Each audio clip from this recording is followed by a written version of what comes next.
Demam umumnya dikenali ketika suhu tubuh seseorang terasa lebih panas dari sebelumnya. Demam sebenarnya adalah bentuk pertahanan tubuh kita melawan penyakit. Akan tetapi, demam bisa disebabkan macam-macam hal. Moms dan dads perlu mengetahui apa saja sih penyebab demam? Yuk simak videonya sampai habis.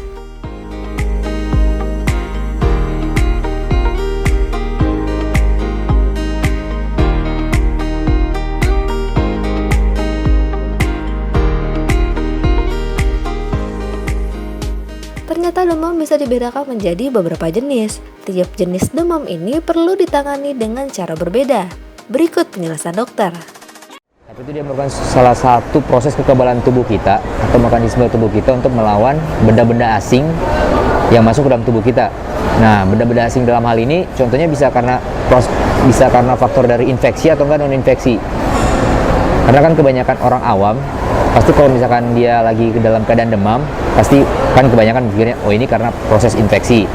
Sementara demam itu sendiri sebenarnya kalau misalkan dibagi berdasarkan faktor penyebabnya, ada berdasarkan infeksi dan juga non-infeksi. Kita satu-satu deh. Kalau misalkan dari infeksi itu sendiri, itu bisa karena penyebabnya dari virus, bakteri, ataupun bisa dari parasit. Nah, kalau misalkan dari virus yang orang awam juga tahu, pasti ya karena demam berdarah salah satunya contohnya. Kalau misalnya dari bakteri ya contohnya seperti tifoid atau tifus ya, demam tifus.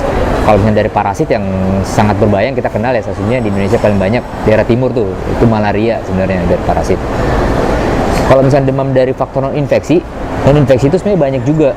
Non-infeksi bisa karena contohnya nih karena faktor suhu eksternal yang ekstrim aja, itu bisa kadang-kadang bisa menyebabkan kita hipertermi atau demam ya. Bisa karena dari faktor keganasan, karena tumor atau kanker, itu bisa mencetuskan demam juga. Selain itu bisa salah satunya ada gangguan dari sistem saraf pusat.